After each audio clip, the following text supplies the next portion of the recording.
हा माझा व्हर्लपूलचा फ्रीज आहे। त्याची कॅपॅसिटी 431 लिटर आहे। पॉवर सेवर आहे। चला आपण व्हिडिओला सुरुवात करू। माझा चॅनल सबस्क्राइब करा, व्हिडिओला लाईक करा आणि व्हिडिओ शेअर करा। सुरू करूया आपला व्हिडिओ।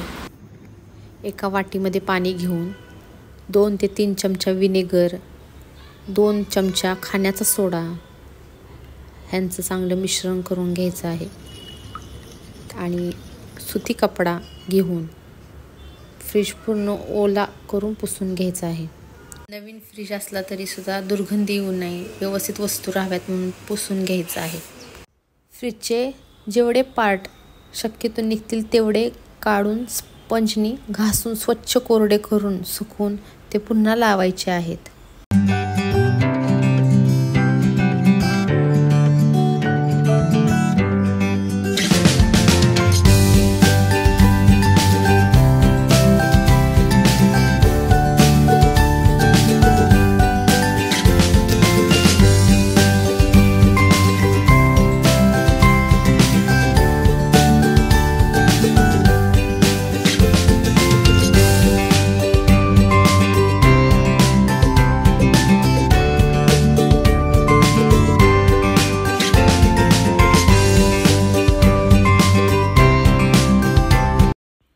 पुसून घेताना 2 ते 3 वेळा पाणी बदलून घ्या।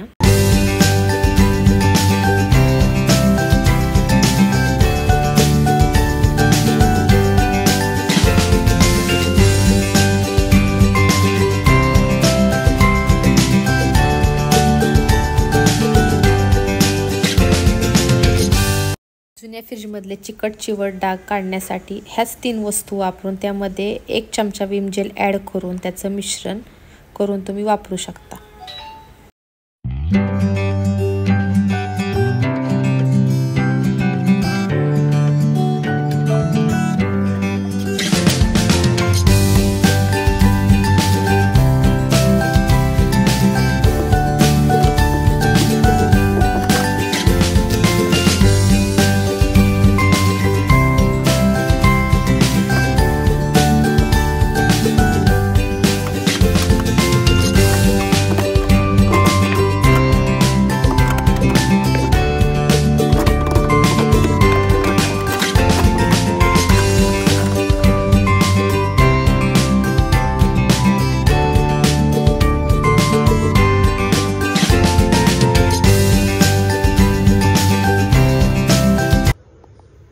फ्रीज कोरड्या कपड्याने पुसून झाल्यावरती 5 ते 10 मिनिटं फ्रीज उघडाच ठेवायचा आहे, जेणेकरून ओला राहिलेला फ्रीज पूर्ण सुकून निघेल।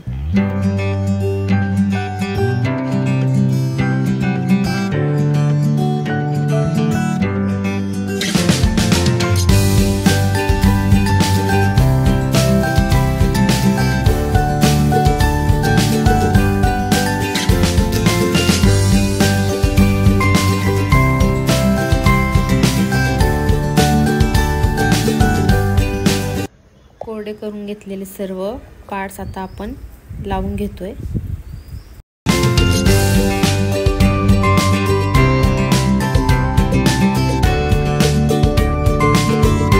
फ्रीज सुकून 10 मिनिटं झालेली आहेत, पूर्ण कोरडं झालं। आता आपण फ्रीज ऑन करूयात।